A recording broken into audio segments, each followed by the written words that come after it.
Aí, agora deu certo. Oi. Bom, gente, falhas técnicas delas acontecem quando a gente lida com tecnologias, principalmente quando são duas marmotas mexendo com tecnologia.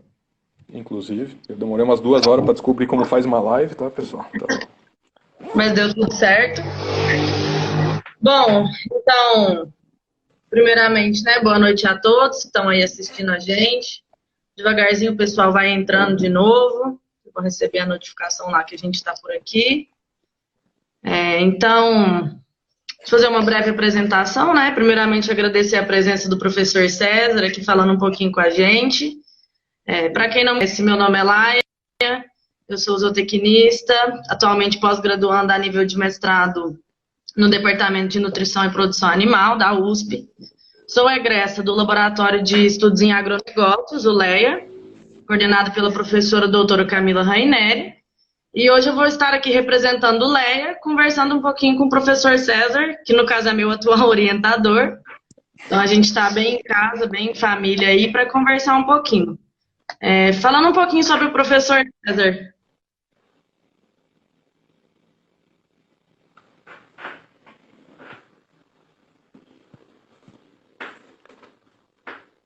bom, Centro-Oeste do Paraná. Possui especialização em gestão de agronegócios pela mesma instituição.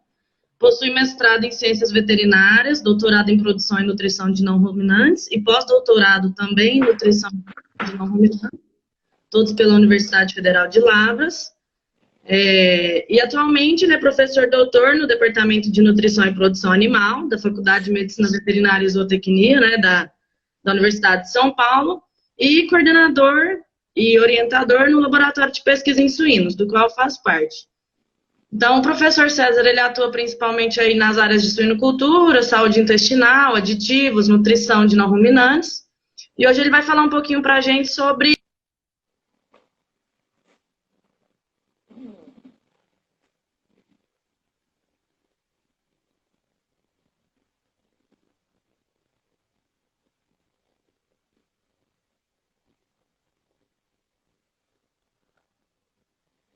que tem para falar. é, olá, eu acho que deu uma, não sei se foi a minha conexão ou a sua que deu uma travadinha, mas beleza. Qualquer coisa vocês reclamam aí, turma, nos comentários, vão falando, tá bom? Bom, acho que é a minha primeira live, a primeira live da Laia, aí, então a gente está aprendendo ainda, vamos apanhar um pouco. Qualquer coisa vocês ajudam a gente aí, tenham paciência, tá bom, pessoal? E Então, antes de mais nada, queria agradecer muito aí o convite, né, da professora Camila. Eu acho que isso daí é muito interessante. A gente. Ah, beleza. Travou a Laia ou travou eu? Mas depois vocês vão falando aí. Qualquer coisa, a gente vai. A gente repete alguma coisa, se vocês se travar alguma coisa, vocês falam, pô, não entendi tal parte, a gente repete. isso, a gente vai Bom, conversar. beleza. Então, novamente, né, agradecer a professora Camila, aí da Universidade Federal de Uberlândia, né, pelo convite. É extremamente prazeroso falar do que a gente gosta, falar de suinicultura. E ainda esse tema, né, que é a questão aí da nutrição das fêmeas no pré-parto. O pré-parto, assim, eu acho que a gente acaba deixando um pouco de lado isso daí, né? A gente cria as fêmeas ou maneja as fêmeas como um outro animal e muitas vezes a gente acaba não se preocupando tanto quanto deveria. Bom, já posso ir falando, como que a gente vai fazer lá? Vamos conversando um pouco. Acho que pode ir falando, prof. Então, eu te apresentei, mas pelo visto travou tudo, tá? Então, mas você já se apresentou de novo, então tá tudo bem. Vamos Então, conversando, vai beleza. falando. Você achar mais importante é dar uma introduzida no assunto para o pessoal que às vezes não trabalha com suinocultura, que a gente tem um público muito amplo aqui. Beleza. Vamos dar uma detalhada um pouco primeiro, depois o pessoal vai fazendo as perguntas. Tá, então, na verdade, né, o tópico é essa nutrição aí no momento pré-parto. Mas também a gente tem que entender que não é só o momento pré-parto que é importante, né? Todo aquele período de transição. Então, acho que isso é uma coisa também bastante importante a gente ter esse foco na suinocultura, porque muito disso é visto, por exemplo, para bovino de leite, né? Já se fala muito sobre isso, e às vezes na suinocultura ainda acaba sendo deixado de lado, né? A gente não tem um manejo nutricional diferenciado nesse momento. E esse momento, né, em que geralmente essa fase de transição a gente considera 10 dias antes do parto até 10 dias pós-parto. Mas hoje a gente vai falar um pouquinho mais do momento ali pré-parto até o parto. Então, essa fase do pré-parto ela é extremamente importante. Por que ela é tão importante? Porque ela vai estar ali a função, né, de produção do colostro, né, fase final de produção do colostro, vai ter uma grande realocação dos nutrientes da fêmea, né, para o concepto, bem como de nutrientes direcionados à glândula mamária, então é um momento muito importante. E a gente tem o início da produção de colostro, produção de leite. A gente vai detalhar, vai falar um pouquinho mais sobre isso daí também.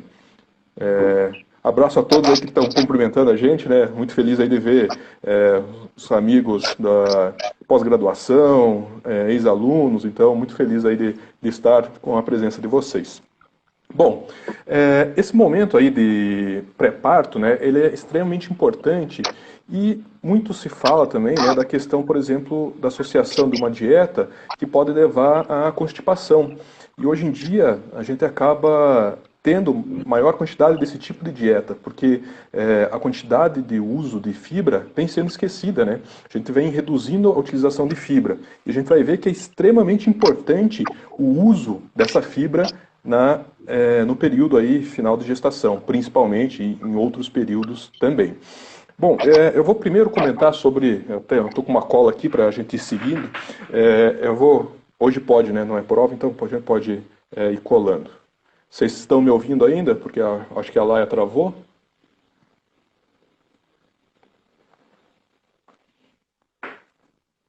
Se alguém mandar um ok aí se estiver ouvindo só. Ah, beleza. Acho que a Laia ressuscitou, né? Então, beleza. Quem travou foi eu. Não, então beleza. É que eu não sei se a gente está travado ou não, né? Mas beleza. Então, tem um artigo que eu, quando li ele, assim, quase fiquei, eu poderia dizer, apaixonado pelo artigo, que é um espetáculo, né? Tem alguns artigos, assim, que eles fazem nossos olhos brilhar. Esse artigo, ele é de uma equipe dinamarquesa de 2018. E o que esses pesquisadores, né, eles avaliaram? Eles avaliaram o fornecimento de ração para a fêmea no período ali, próximo ao parto. Porque a gente sabe que alguns manejos antigos, né, ainda tem pessoas que recomendam ao não fornecimento de ração no dia do parto. Isso é um crime, isso é totalmente errado. Né? Por quê? Porque a gente precisa de uma quantidade de nutriente, principalmente glicose, para que ela tenha a contração muscular e faça o parto de uma forma adequada, né? Que a gente tenha uma cinética de parto adequada. Então, voltando para esse artigo aí de 2018, também, pessoal, eu vou comentar sobre alguns artigos aqui. Se vocês tiverem interesse, depois vocês podem pedir para mim, fiquem à vontade aí, né? Entrar em contato ou com a Laia, com os laboratórios, com o LPS, ou o LEA, aí a gente vai estar disponibilizando, podem ficar bastante à vontade. Então, o que esses autores concluíram, né? O que eles avaliaram? Eles viram que a gente alimentando a fêmea mais próximo ao parto, ela vai ter uma melhor cinética de parto. Quão próximo ao parto, né? Eles chegaram até o momento ideal. O que eles avaliam que seria até 3 horas antes do parto, seria o ideal que essa fêmea consumisse. Por quê? Porque ela vai ter um nível glicêmico mais elevado, e esse nível glicêmico vai fazer com que ela tenha a melhor cinética do parto, incluindo menor duração do parto, menor intervalo entre nascimento, menor natimortalidade, menor quantidade de assistência ao parto. Ou seja, a gente vai ter uma melhora geral de todo o momento ali do parto da fêmea. E isso daí, né, basicamente... a live fica salva, assim, né, no IGTV. E isso, basicamente, é associado ao quê? Aos maiores níveis de glicemia. No entanto, eles avaliaram glicemia arterial, né? Então não é uma coisa que a gente conseguiria fazer de uma forma tão facilmente na granja, né? Então, isso eu acho que seria um dos problemas desse artigo. O que eles mencionam, né, durante esse artigo também, que são dietas um pouco mais ricas em fibra, né? Eles trabalham com fibra dietética, então o que seria fibra dietética? A quantidade de lignina e polissacarídeos não amiláceos, né? Então é isso que eles consideram como fibra dietética. Por volta aí de 17 a 20%. É um nível bastante alto de fibra, né, se a gente for considerar. E ainda, um outro ponto, né, também que eles mencionam nesse artigo, seria que as fibras, elas possibilitam o quê? Possibilitam a fermentação, então produção de ácidos graxos de cadeia curta. Consequentemente, a gente tem uma maior estabilidade da glicemia durante o parto. Então a gente consegue ter essa melhor disponibilidade de energia para garantir que a porca tenha um parto adequado, né? E também um outro ainda relato interessante desse artigo. Então, Leonardo, principalmente bastante fibra insolúvel, né? Tem bastante fibra insolúvel, mas na verdade tem fibra solúvel também. É um composto, então tem alguns estudos que eles trabalham com casca de soja, não tanto porque é um trabalho dinamarquês, né, da União Europeia, que não tem tanta disponibilidade de soja. Mas também... tá. Então, e também tem uns outros, tipo beterraba é bastante utilizado, tem uma função bastante interessante. Bom, esse artigo é de uma equipe da Dinamarca de 2018, muito interessante. Além desse artigo, eles têm um outro artigo de 2019, também muito interessante. Então, o pessoal lá tem uma linha de pesquisa forte em colostro e eles associaram isso daí à questão também da nutrição no pré-parto. Então, nesse segundo experimento... desculpa, voltando, né? A conclusão, o que a gente tem que ficar em mente sobre o primeiro experimento? Alimentar a porca, né? Ela tem que ter um nível, uma glicemia adequada. Então, tem que alimentar ela aí até 3 horas antes do parto.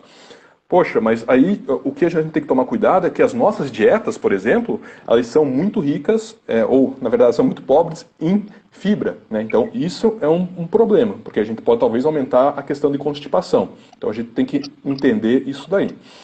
Já no outro trabalho, pode falar. Para o pessoal que não trabalha com suinocultura entender, você falou que é muito convencional, se falava muito em não alimentar a porca no dia do parto. Né? Então, para o pessoal entender por que se tem essa fala, né, que o pessoal e que a ciência vem tentando mostrar aí, os pesquisadores vêm mostrando que, na verdade, é ao contrário disso, mas como que se convencionou de que a porca não podia comer no dia do parto? Por quê? Obrigado. Então, na verdade, por alguns motivos, né? Um seria para diminuir a questão de constipação, porque o bolo fecal ia ocupar espaço e, consequentemente, dificultar a expulsão do leitão também, né? No momento do parto. Então, esse é um dos principais pontos. Além disso, também a questão de contaminação ambiental, né? Então, ter um maior acúmulo de fezes ali próximo ao leitão. E ainda também, por exemplo, uma fêmea que ela vai ter um acúmulo de fezes, ela pode ter uma maior quantidade de toxinas, né, sendo produzidas e absorvidas. Então, isso também era um ponto que era muito mencionado antigamente. Certo. Obrigada. Nada. Bom, então, continuando, o segundo artigo, que é da mesma equipe da Dinamarca, o que eles avaliaram? Eles avaliaram agora uma dieta pobre, né, pobre mais ou menos em fibra, e uma dieta rica em fibra. Então, o que eles chegaram a observar? Né? Na verdade, eles forneceram essa dieta 14 dias antes do parto. A dieta rica em fibra tinha 20% de fibra dietética e a pobre em fibra 14%. E o que eles observaram? Que se teve um aumento de acetato, então muito interessante, né? Porque é uma fonte esse é um ácido graxo cadeia curta e uma fonte de energia totalmente disponível.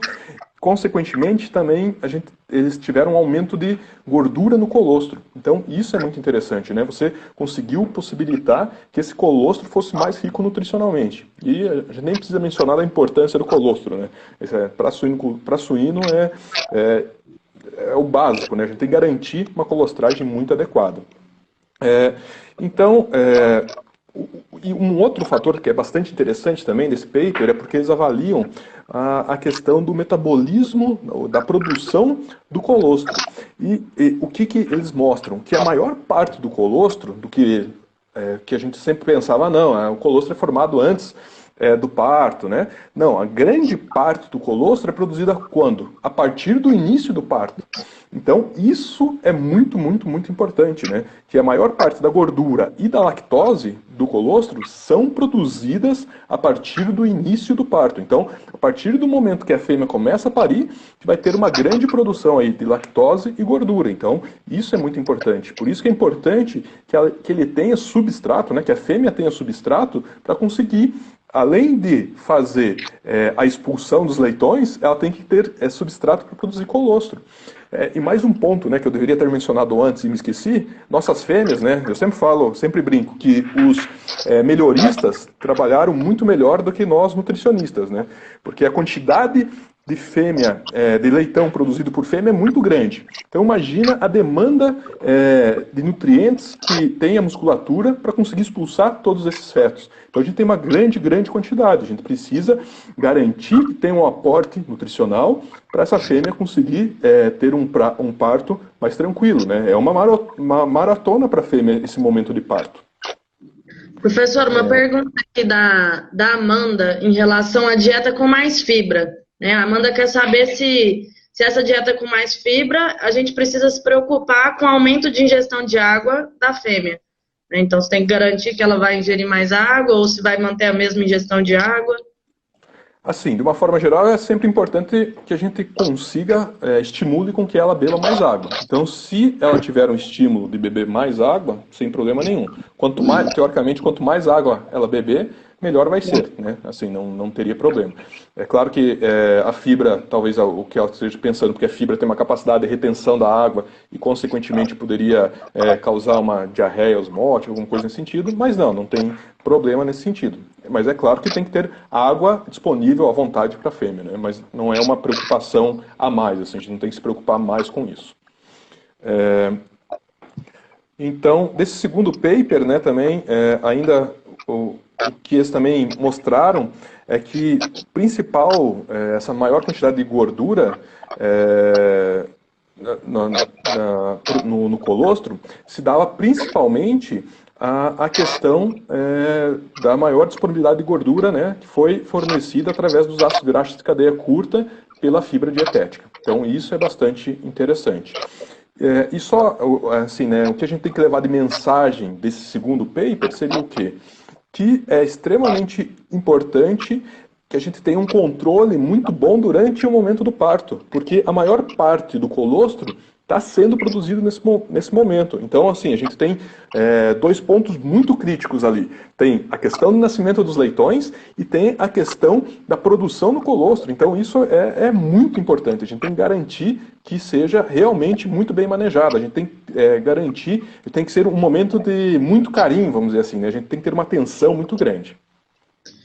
O Leonardo fez uma observação importante, professor, em relação à qualidade da fibra, né? Que a gente tem que se preocupar também com a qualidade dessa fibra que a gente está fornecendo para as fêmeas. E pensar aí na questão das micotoxinas. Com certeza, né?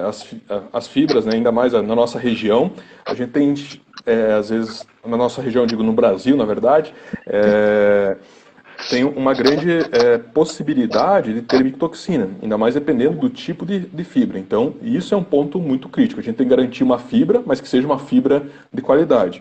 Existem as fibras naturais, vamos dizer assim, né, que seriam as convencionais, mas também existem fibras, hoje em dia, que são industriais, né, produzidas a partir, por exemplo, do substrato de árvore, também, que é uma fibra bastante interessante. O único problema é o custo, né? Geralmente essas fibras são importadas, então o custo para aquisição é um pouco mais complicado. Mas essa questão da fibra também, eu acho que a gente tem que estudar muito ela, né? E por que a gente acha que a gente tem que estudar muito ela? Uma das teses de doutorado do nosso laboratório é exatamente sobre isso. Diferentes perfis de fibra sendo fornecidos no momento pré-parto, para a gente conseguir entender, será que é mais interessante fornecer uma fibra solúvel, insolúvel, ou qual que é a relação ideal entre elas?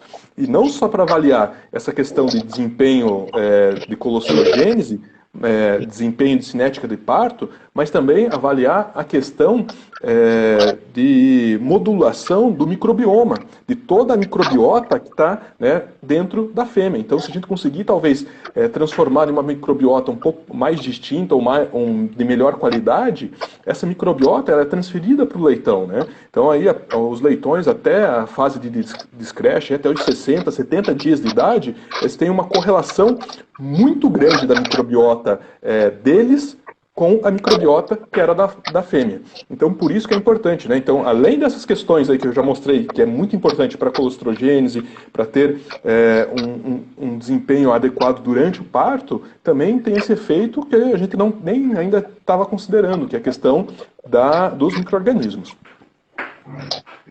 Professor, o Gustavo está perguntando, se você já falou, mas ele está perguntando qual foi a porcentagem dessa fibra na dieta do experimento. Tá, o do Feieira, que é 2019, esse último, que era uma alta e baixa fibra, foi aproximadamente 20% de fibra dietética. Lembrando que o que eles consideram como fibra dietética é lignina mais polissacarídeos não amiláceos. O Leonardo perguntou qual a sua opinião, o que você acha na prática, né, de uma dieta pré-parto, pensando nos aspectos da fábrica. Espetacular. Falar, Mansa, se você me permite chamar você assim, né? Então, essa questão, eu acho que realmente é um ponto complicador. Mas, então, por isso que também, né, deixa eu vender meu peixe, por isso que o nosso objetivo do trabalho do nosso laboratório é o quê? A gente desenvolver um aditivo fibroso. Você vai colocar on top. Beleza, você está com a sua dieta lá, mas vou colocar o meu aditivo fibroso para o final de gestação on top. Para quê? Para não ter que fazer ter um silo novo, fazer uma dieta nova. Então, não vou ter esse problema. Já vou colocar só a minha formulação fibrosa, vamos dizer assim, on top. Para quem não sabe, né, o on top é colocar por cima da ração disponibilizada para os animais. Obrigado, Lara. Bom, continuando nessa linha, né, a gente está falando um pouco de fibra, um pouco aí dessa questão de momento pré-parto. Enquanto eu fui professor da Universidade Federal Rural da Amazônia durante 2 anos, e lá a gente desenvolveu um trabalho muito interessante. A gente desenvolveu esse trabalho quando saiu aquele primeiro artigo que eu mencionei da importância da glicose no momento pré-parto. O que a gente pensou? Vamos fornecer um suplemento energético para essas fêmeas no pré-parto. Para quê? Para garantir que ela tenha uma quantidade de glicose superior e suficiente para o parto. Então, a gente fez uma formulação de um suplemento energético e fornecemos aí 7 horas antes do parto, nesse caso, que foi o que a gente conseguiu que as fêmeas consumissem. E nessa granja, particularmente, eles não faziam fornecimento de ração no dia do parto da fêmea, né? Então, teve uma diferença aí grande. As fêmeas que não receberam essa suplementação, esse suplemento energético, ficaram aí por volta de 24 horas, um pouquinho até mais do que isso, sem consumir antes do parto. E o que nós achamos? Para minha felicidade, o artigo foi aceito semana passada, né, na Animal, então provavelmente aí no próximo mês também a gente disponibiliza para vocês esse artigo. O que a gente achou? Que a gente conseguiu diminuir a duração do parto, diminuir a taxa de natimortalidade, diminuir a assistência ao parto. Uma outra coisa que eu achei assim, fantástica, os leitões eles iniciaram a mamada mais rápido. Então os leitões nasceram mais espertos, né? Vamos dizer assim, mais espertos. Por que isso? Porque eles sofreram menos hipóxia durante o parto, eles sofreram menos durante o momento do parto, eles nasceram mais rápidos, mais tranquilos, e, consequentemente, isso possibilitou que os leitões já fossem mamar. Deixa eu ver o que mais aqui. Então, além disso, eles ganharam maior peso nas primeiras 24 horas, bastante interessante, né? Isso, claro, por quê? Porque eles estavam mais espertos, mais rápidos, mais hábeis, tinham maior capacidade de competição. E uma outra coisa que eu também achei extremamente interessante foi o quê? A diminuição da variação do peso dos leitões às 24 horas. Né? Então, a gente geralmente avalia o coeficiente de variação da leitegada, do peso da leitegada. Né? Então, quanto maior o coeficiente de variação, quer dizer que eu tenho mais leitões distintos, de peso maior ou de peso menor. Então, o que a gente observou? Que às 24 horas teve uma redução nesse coeficiente de variação. Então, isso é espetacular, né? A gente vai conseguir melhorar com que os leitões estejam mais homogêneos. Então, já pensando ali no momento inicial, né? Mas, pô, isso daí é extremamente importante lá para o momento de frigorífico, para o momento que o animal está no gancho. Se eu conseguir mandar um animal muito mais padronizado, é melhor. E, professor, a gente sabe, né, que o processo de parição e o fim do parto, ele não marca o ponto final desse processo, né, tipo, para ser bem sucedido ou não. Então, esse período inicial, onde os animais vão mamar, onde eles vão amamentar na fêmea, ele é extremamente importante e a gente precisa garantir isso, né, que esses leitões realmente tenham energia suficiente, a capacidade de poder amamentar e garantir a colostragem. Sim, exatamente, lá. Eu acho que isso daí que você falou é extremamente importante, né? Que às vezes a gente pensa, não, eu corrijo lá para frente. Não, meu filho, você já tem que começar a pensar no seu animal que vai para o abate 114 dias antes dele estar nascido. Você tem que pensar isso já no momento da inseminação. Até antes da inseminação, a gente tem alguns estudos que mostram que é importante. Não é o caso agora, mas a gente sabe, por exemplo, que fornecimento de fibra, maiores fontes glicogênicas durante a fase de maternidade vão melhorar a qualidade do folículo, consequentemente vai melhorar a qualidade do leitão. Então, é muita informação importante. Professor, agora a gente tem bastante pergunta. O Leonardo perguntou se o suplemento que foi utilizado era à base de maltodextrina.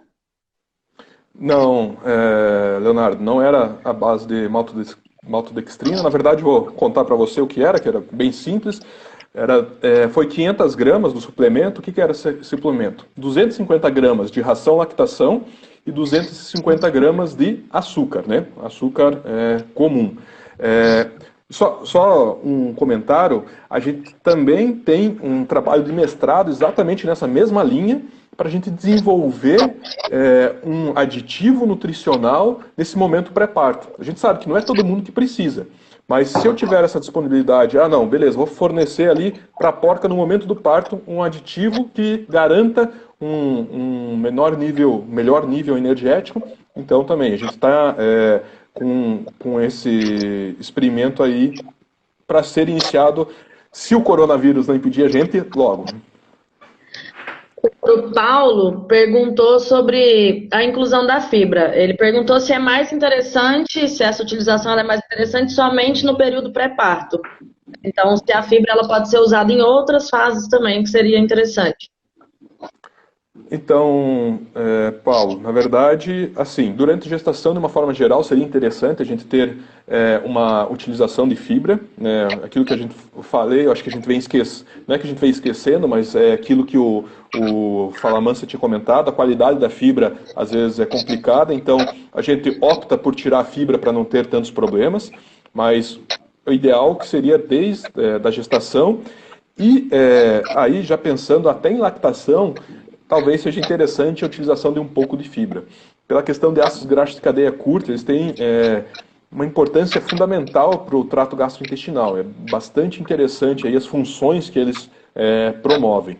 Além disso, né, além do momento ali do parto, uma outra coisa também que era muito preocupante, né, a gente falava sobre dieta de leitão. Não pode ter fibra de jeito nenhum. Os conceitos estão mudando, né? Então, eu acho que mesmo para a dieta de leitão, a gente tem que repensar isso e pensar em fontes de fibras que são importantes ou interessantes. Assim, eu acho que é uma linha de pesquisa bastante interessante e promissora para quem for trabalhar com isso. O Thiago parabenizou pelo artigo, a Marina agradeceu a dedicação do seu tempo e perguntou O que você pensa sobre a suplementação com aminoácidos, minerais e vitaminas no pré-parto de leitoas? Tá, isso daí, bom, seria um suplemento tal. Bom, eu acho que assim, na verdade, se a gente tiver uma dieta que eu digo adequada, né, que esteja suprindo a exigência nutricional, eu não vejo que um fornecimento momentâneo ali vá trazer uma melhoria. Talvez algumas vitaminas que sejam antioxidantes, elas podem ser interessantes, porque a gente sabe o grande problema que tem ali no parto, né, todos os tecidos que sofrem essa oxidação, então talvez um mineral também, como selênio, talvez fosse interessante. Nesse sentido, talvez sim, mas agora pensando como um fornecimento de nutrientes naquele momento, tipo vitamina, mineral, acho que não, seria mais pelos seus efeitos extra-nutricionais, eu acho, entendeu? Eu acho que mais ou menos nesse sentido, a minha opinião, é claro. O Leonardo perguntou se você observou diferença na taxa de mortalidade na maternidade, nesse experimento. Então, na verdade, não, porque a gente não avaliou os animais até ao desmame, então a gente não continuou a avaliação. A gente finalizou às 24 horas. A Mayara perguntou se houve continuação ou observação no período de intervalo desmame-cio subsequente. Mayara, não, a gente não pegou essas informações. Também era um ponto bastante importante, né, para considerar, mas não pegamos esses dados. Então não posso responder sobre isso. Mas tem mais alguma pergunta agora? Não, por enquanto, só. Bom, então, continuando, né? Temos mais alguns minutos aí, não sei como funciona esse negócio, mas vamos lá. Hoje. É isso daí. Por favor. Alguém tinha agradecido pela disponibilidade do tempo? Não. Eu que tenho que agradecer por vocês estarem ouvindo a gente aqui. Acho que isso que importa. Muito obrigado da presença de todo mundo. Isso nos faz feliz, né? Eu acho que é isso que é importante. Porque a gente sabe a quantidade de live que está tendo, está até cansativo, né? De tanta live que está tendo ultimamente. Bom, então com relação àquela importância da glicemia, né? Nesse sentido, a gente pensou, poxa, mas será que realmente é importante a gente avaliar a glicemia? Né? Será que realmente tem um impacto tão grande? E lembrando que o artigo do Feieira, né, que é da equipe da Dinamarca, eles avaliaram a glicemia arterial. Será que também a glicemia venosa seria tão importante? Então, a gente avaliou, fez uma breve avaliação, foi um experimento, puxa, agora eu não vou lembrar o N aqui, na verdade não foi nem exatamente um experimento, foi mais um teste de campo, né, até pensando que seria um pré-experimento para aquele experimento de mestrado que a gente está pensando em desenvolver um aditivo nutricional. Né? Então, aqui eu tenho o N, foram aproximadamente, peraí, deixa eu ver minha cola aqui, só um segundinho, pessoal. Acho que foram 80 fêmeas, mais ou menos 80 fêmeas, né? Que a gente avaliou o quê? A gente avaliou a glicemia dessas fêmeas ao início do parto, então fez um piquezinho na orelha, pegou aquele medidor de glicemia, né, de quem tem diabetes, avaliou e depois avaliou no momento de expulsão da placenta, né, que seria o final do parto. Então, avaliou nesses dois momentos. Além disso, a gente fez a média aritmética, vocês entenderam, né? A média entre o início e o final do parto, né, da glicemia, para a gente ter a glicemia média. Então, o que a gente fez? Depois estratificamos em baixa glicemia, glicemia média e alta glicemia. Então, as fêmeas que estavam em baixa glicemia, que era aproximadamente, acho que 20% mais ou menos das fêmeas, né, a gente observou que elas tiveram uma maior duração de parto. Então, elas tiveram mais do que 360 minutos de duração de parto. A gente sabe aí que por volta de 300 minutos já é considerado um parto longo, né? Seriam 5 horas. Então, essas fêmeas aí tiveram praticamente 6 horas de parto. Contra o grupo que foi de glicemia média, eles tiveram 262 minutos, né? Ou seja, aí praticamente é 1h30 a menos, né? As fêmeas que já estavam na glicemia média. Então, para a gente novamente ver a grande importância que isso tem. Então a gente viu que teve uma correlação, né? Não foi uma correlação tão alta, mas teve uma correlação negativa de 37, se eu não estou enganado. Então, né, o R da correlação, ou seja, a glicemia, ela mais ou menos representa 37% do tempo, da duração do parto. Então, isso é bastante importante. Ainda essas fêmeas que tiveram uma menor glicemia, elas apresentaram 60% dos leitões delas demoraram mais de 20 minutos de intervalo entre partos, né? Que a gente sabe aí que 20 minutos é mais ou menos o que o pessoal considera, às vezes, para fazer toque, até alguma coisa. Então, essas fêmeas, com certeza, elas teriam mais chance de sofrer aí, por exemplo, um toque, e o que não é interessante. Bom, esses seriam, né, os dados de glicemia.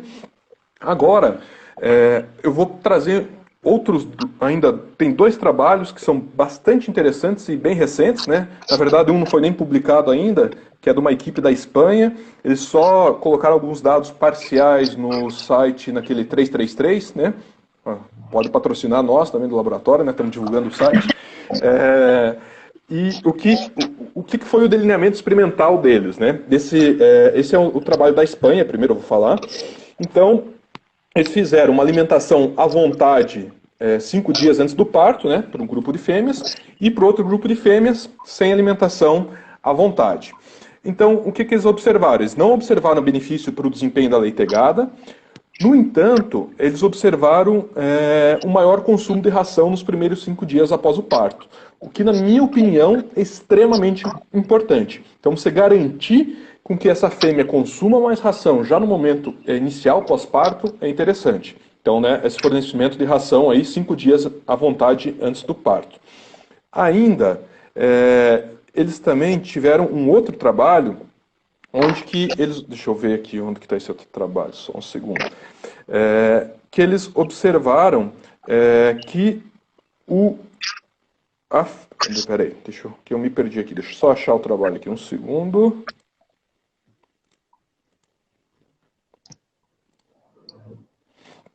Achei aqui. Eles observaram, então, esse maior consumo, né, nesse primeiro trabalho. E no segundo trabalho, eles mostraram que o peso dos leitões foi superior no momento do desmame. Então, num segundo trabalho, eles mostraram que fornecendo essa ração à vontade possibilitou um maior peso ao desmame. O que é bastante interessante, né, pessoal? Que às vezes a gente pensa em fazer restrições, então temos que repensar os manejos. Acho que isso que é bastante importante. E agora o outro trabalho que temos aqui é um paper de 2020 agora também. Acho que faz umas 2 semanas que ele foi publicado deixa eu ver, né, se é na Translational Animal Science. Deixa eu ver qual revista que foi aqui para falar para vocês também. Foi publicado na...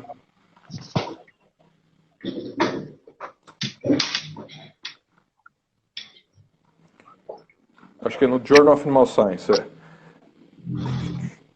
Não, na Translational Animal Science, já foi publicado. Foi publicado agora, acho que semana passada. E o que ela traz de interessante? O que eles avaliaram, né? Primeiro, deixa eu falar para vocês os tratamentos experimentais. Então, fornecimento de ração 1 vez ao dia, né? Isso a partir dos 113 dias de gestação. Então, fornecimento de ração 1 vez ao dia. Fornecimento de ração 4 vezes diárias.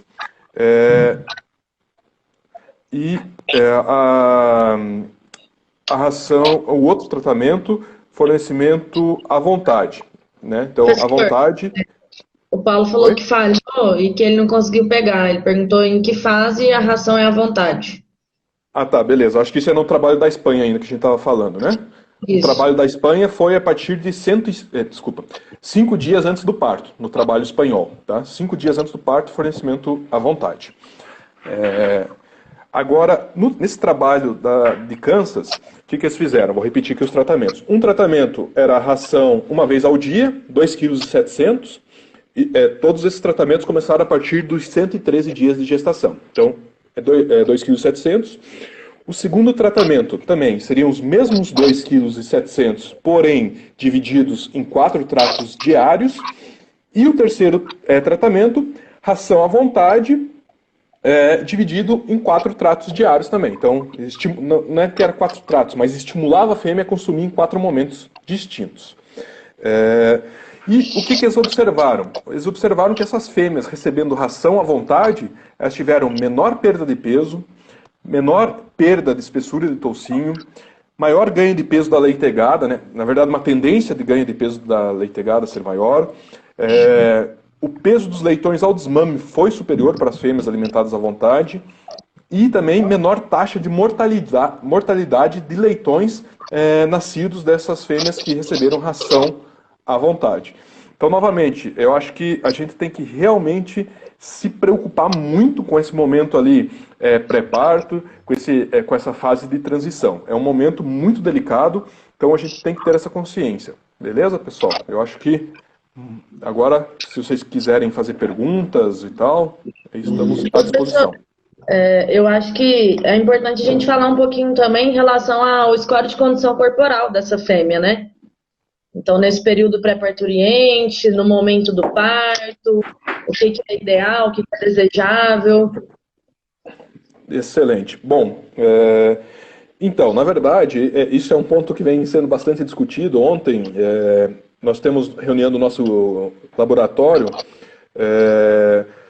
toda quarta-feira. E ontem a gente estava discutindo exatamente um artigo sobre fêmeas magras, médias ou gordas, vamos dizer assim, né? E a gente sabe bastante sobre isso, que a gente tem que tentar manter a fêmea sempre no score de condição corporal ideal, que seria ali intermediário, né? Por volta de 3, né? 2,5, 3, é claro que depende um pouquinho do momento que ela se encontra. Só que daí o que a gente discutiu bastante, que na verdade a espessura de toucinha é muito importante. O problema é que cada linhagem genética tem um pouquinho de diferença, mas a gente chegou mais ou menos a um consenso que por volta ali de 16 a 19, 20 milímetros talvez fosse a espessura de toucinha ideal. Isso é importante porque, por exemplo, fêmeas muito gordas, o que acontece com elas? Elas têm uma maior tolerância à insulina, consequentemente elas vão ter uma menor capacidade de responder, né, a glicose, então ela vai ter uma menor disponibilidade de energia. E durante a fase de maternidade, essa fêmea vai ter uma menor capacidade de consumo. Então, são alguns fatores. Além disso, fêmeas gordas também, né? Elas têm uma maior deposição de gordura no útero, na placenta, e isso dificulta a transferência de nutrientes. Então, complica muito. Na verdade, os leitões nascidos dessas fêmeas obesas, eles vão ter problema, porque ela vai produzir menos leite, porque ela tem uma menor capacidade de consumo. Além disso, ele já vai provavelmente nascer com uma maior diferença, né? Então, porque chegou uma quantidade de nutriente diferente para o número de leitões presentes lá. Professor Leonardo fez um comentário aqui interessante, né? Ele falou que, na opinião dele, muitos trabalhos ainda têm que ser realizados, porque o genótipo dos animais mudou muito, né? Então, a nutrição aí vem, e os pesquisadores vêm quebrando alguns paradigmas antigos, que foi aquilo que a gente comentou lá no comecinho da live, né? Que na suinocultura os geneticistas trabalharam muito e a gente está até numa fase que às vezes está com tanta melhoria que pode ser até um problema, né? Isso é bem levantado, né? A questão, por exemplo, da hiperprolificidade, as fêmeas mudaram completamente, né? Pela questão de número de leitões nascidos e também pelas características de carcaça, espessura de toucinho dessas fêmeas. Mas só voltando para a questão de hiperprolificidade, a gente sabe que isso tem um impacto muito grande sobre o desempenho econômico, né? A gente aumentar o número de leitões é interessante, mas a gente tem que também, às vezes, pensar um pouco, assim, qual que é o impacto disso, por exemplo, sobre o bem-estar dos animais, a taxa de mortalidade, a gente sabe, né? As taxas de mortalidade que a gente considera como normal numa maternidade hoje é 10%, 12%. Então, será que realmente isso é normal? É claro que a gente tem que tentar trabalhar melhor. Então, assim, essa hiperprolificidade é muito interessante, ela tem um impacto muito grande sobre a questão econômica, mas a gente tem que pesar isso e tentar entender, né, como garantir com que esses leitões se mantenham vivos, né? Com certeza. O Paulo perguntou também, professor, se chegaram a comentar no trabalho sobre o parto subsequente dessas fêmeas. Deixa eu olhar aqui. Eu acho que no trabalho da Kansas, eles falaram que não teve nenhuma melhoria sobre o parto subsequente, não teve diferença nenhuma. O Vitor perguntou o que você acha, se você acha que a suplementação no momento pré-parto diminui o estresse olfativo. Olfativo? Olfativo? Eu também não entendi. Bom, eu acho que sim, acho que ajuda a fornecer, assim, diminui o estresse com certeza, né? Se a gente fornecer uma alimentação para a fêmea no pré-parto. Uma coisa que é bastante interessante, aí eu vou até, o Thiago pode contribuir se ele quiser, que tem alguns trabalhos muito interessantes. Oxidativo, ele corrigiu. Oxidativo, Estresse assim, oxidativo. depende do que for fornecido, né? Se a gente fornecer algo que seja antioxidante, conforme aquilo que a gente tinha falado, que era a pergunta, eu não me lembro do nome da menina, que ela tinha feito, talvez fornecer, por exemplo, um complexo vitamínico, mineral, por exemplo, rico em selênio, vitamina E, vitamina C, talvez a gente conseguiria diminuir essa questão oxidativa. Até mesmo algumas outras substâncias, né? Por exemplo, tem um extrato de levedura que a gente viu aí que talvez a gente vai trabalhar no futuro, que ele também tem capacidade antioxidante. Então, existem possibilidades, sim, talvez de incluir até alguma coisa num aditivo que seja fornecido no momento pré-parto para ter essa diminuição da questão de oxidação dos leitões. Mas só aproveitando para continuar aquilo que eu estava comentando, a questão de fornecimento para falar de comportamento, a questão de fornecimento de fibra, né, de um material que simule ninho para as fêmeas no momento do pré-parto também é muito interessante, porque ela melhora a liberação de ocitocina, então ela auxilia muito no momento do parto. Então, se a gente conseguisse fornecer, eu sei que é muito difícil no formato que são as granjas hoje em dia, mas fornecer um substrato como, por exemplo, palha, no momento do parto, é muito interessante para a fêmea. Melhora muito as características dela, o processo parturiente. Então, é bastante interessante. Até um amigo nosso de uma empresa, ele falou que forneceu, não tinha como fornecer palha por causa do problema de entupimento do encanamento, essas questões, mas ele forneceu sacos, né? Saco de estopa para a fêmea. E ele observou que as fêmeas ficaram um pouco mais tranquilas, então talvez seja alguma saída, né?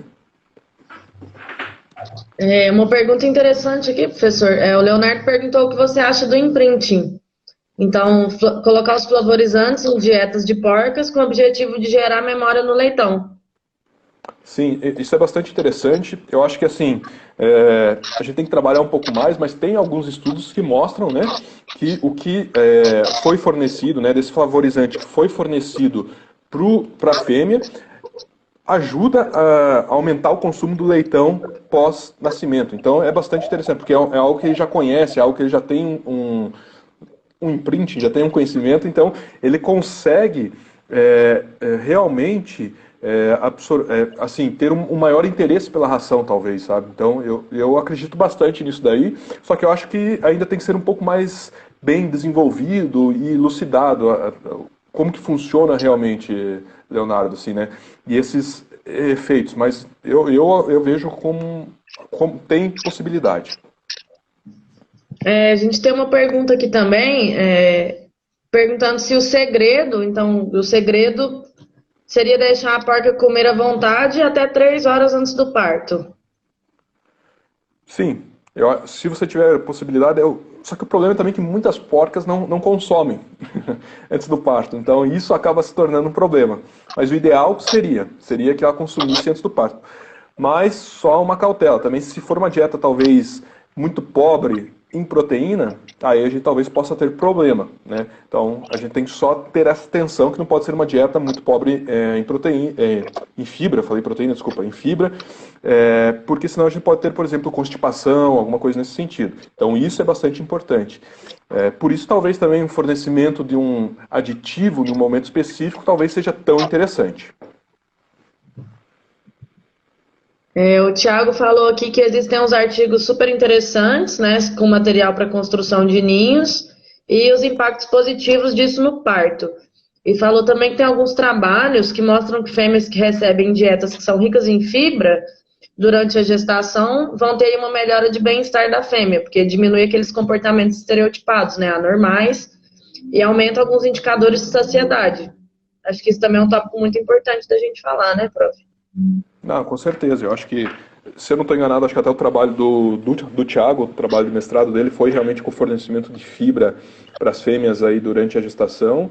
É muito interessante, né? E eles observaram, se eu não estou enganado também, que os leitões nascidos dessas fêmeas suplementadas com fibra, eles tinham menos interações agressivas, então melhorou, além de melhorar o bem-estar da fêmea, melhorou o bem-estar da leitegada, né? Então isso é bastante interessante. E assim, a gente sabe que é o básico, né? A gente está produzindo animal, a gente tem que garantir com que os animais estejam bem. Isso é o básico de tudo.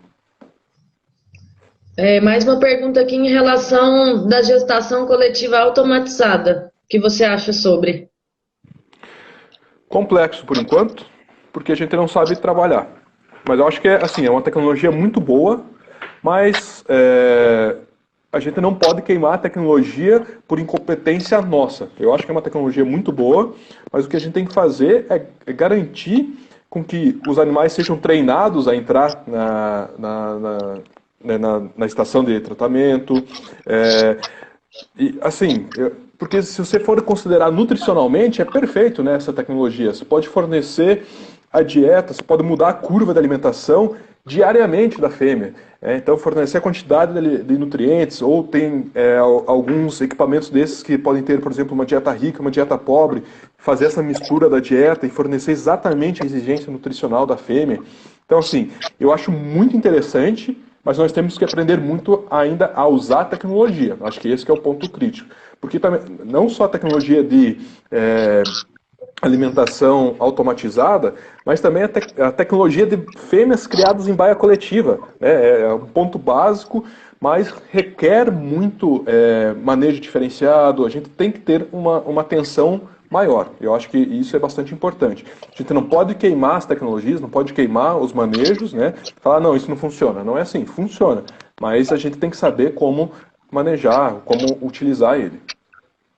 Isso aí mostra também a importância, né, professor, de uma mão de obra bem treinada, de uma equipe, né, que trabalha bem, que é bem valorizada, de um técnico responsável que realmente conheça do que está tratando. Eu acho que a mão de obra é a base do funcionamento de qualquer meio de produção aí.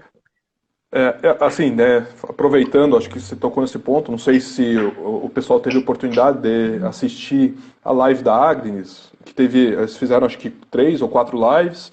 A última live era sobre recurso humano, sobre pessoas na suinocultura. E assim, é muito interessante, porque eles trouxeram as granjas, né, que tem maior produtividade, e a gente pode observar que o porquê dessa maior produtividade é por causa das pessoas, é elas que fazem tudo. Então, o funcionário, né, o colaborador, ele tem que ser muito reconhecido, muito valorizado, isso é o ponto básico, né?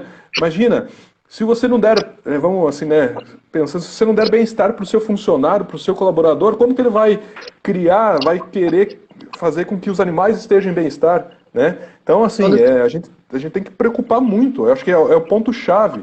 Funcionário, né, a mão de obra nossa é o ponto-chave.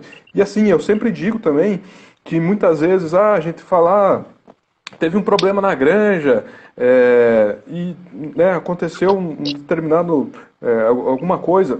No final das contas, é culpa nossa como técnico. Nós que temos o conhecimento, nós que não soubemos treinar adequadamente o funcionário. Eu sempre acho que a culpa é nossa. Né? Nós, como técnico, a responsabilidade é nossa. Você que tem que estar sempre treinando, sempre renovando, trazendo informação para o campo. Então, isso é extremamente importante. A gente sempre tem que trazer a culpa para nós. Professor, nós estamos aí nos minutos finais. Já vou fazer as últimas perguntas do pessoal, que a Nayara já deu a bronca aqui, ó. Falou que a gente tem menos de 10 minutos. A Isa perguntou, quando você falou em fêmeas muito gordas, isso vai influenciar também no aumento da taxa de mortalidade por esmagamento? Ah, não acho que talvez elas. Deixa eu pensar. Não diretamente porque ela ser obesa, porque ela, né, vai estar restrita ao espaço ali, é, mas talvez por ser uma fêmea que vai consumir menos ou alguma coisa nesse sentido, estar um pouco mais estressada. Então, aí sim, talvez nesse sentido, mas não por ela ser maior, vamos dizer assim.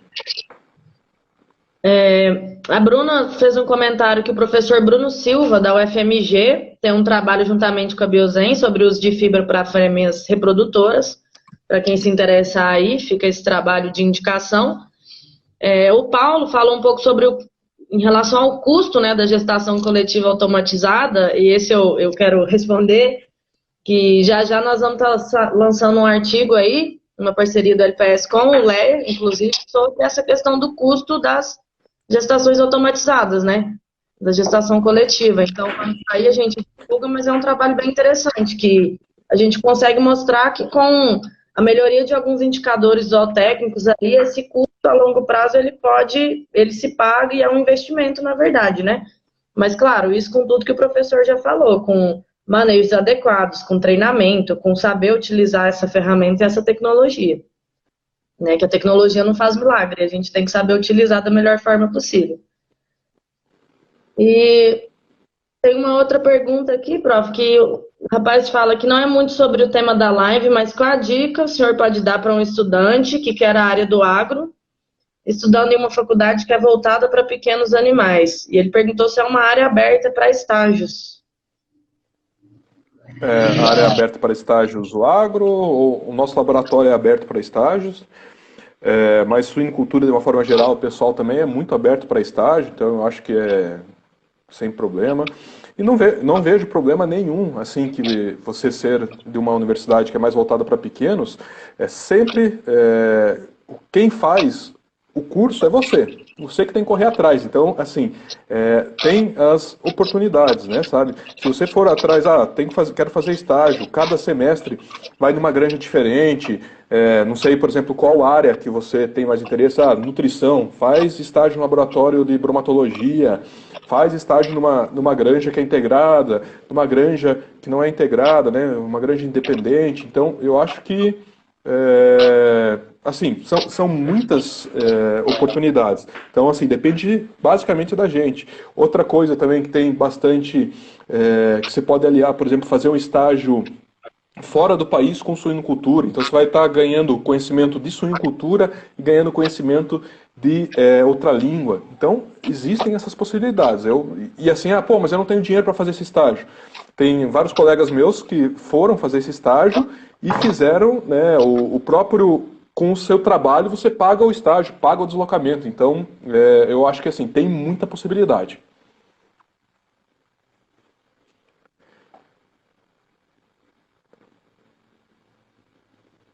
Mais alguma coisa, Laia? O pessoal está te parabenizando, prof. Vou aproveitar a deixa para agradecer sua presença. Eu acho que foi muito esclarecedor. É um tema muito amplo, a gente poderia ficar aqui horas conversando e sei que você ama o que você faz, o que você fala, então quando começa a falar de porco a gente não para. Né? A gente falou que ia falar 5 minutos a live só e já estamos aí há quase 1 hora, mas é assim mesmo, né? O tempo passa super rápido.